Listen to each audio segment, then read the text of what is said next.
நான் படத்தில் காட்டுவதை, திரையில் தெரிவதை தரையில் காட்டுவேன். உண்மையா அழுறாங்க ஒரு அம்மா, நீங்க திரைப்படத்துல எல்லாம் கட்டி தொங்க விட்டீங்கல்ல, அதெல்லாம் நம்பிதானே ஓட்டு போட்டோம். எனக்கு அந்த ஸ்டேட்மெண்ட் வந்து இப்பயுமே அதிர்ச்சியா இருக்கு. இவங்கெல்லாம் உண்மையா நம்பி இருக்காங்களா? அப்ப படத்துல நடக்கிறதெல்லாம் உண்மைன்னு நம்பின ஒரு சொசைட்டியா இது.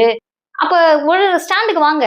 முதலில் டிவிகேக்கு ஓட்டு போட்டவங்களோ இல்ல டிவிகேவை ஆதரித்து யூடியூப்ல இன்ஸ்டால பேசக்கூடிய இளைஞர்களே ஒரு புரிதலுக்கு வாங்க. நீங்க உங்களே ஏமாத்திக்கிட்டு சமூகத்தை தயவு செய்து ஏமாற்றாதீர்கள்.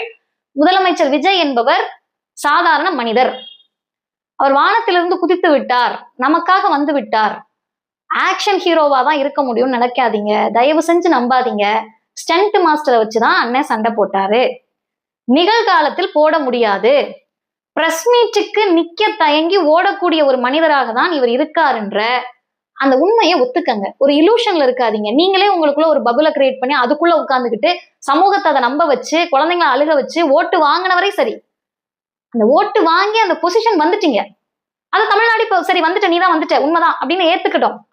அதற்கு பிறகான உங்களுடைய செயல்கள் இருக்குல்ல, அது பயத்தை கொடுக்க கூடாது. பச்சை குழந்தையை இழந்துட்டு நிக்கிறோம், போல் நடத்துறாங்க இன்ஸ்டால.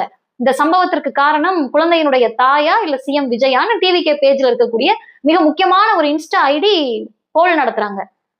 இப்ப இதுக்கு என்ன சொல்லணும்? ஏன் கேள்வியை மாத்தி கேளுங்களேன். இந்த குழந்தைக்கு இப்படி நடந்ததுக்கு காரணம் அவருடைய தந்தையா இல்ல சிஎம் விஜயான்னு கேளுங்களேன். ஏன் அப்பா அம்மார்களுக்கெல்லாம் ரோலே இல்லையா பிள்ளைய வளர்க்கறதுல? என்ன செய்வீங்க? நீங்க என்னதான் செய்வீங்க? ஆண்கள் என்னதான் செய்வீங்க?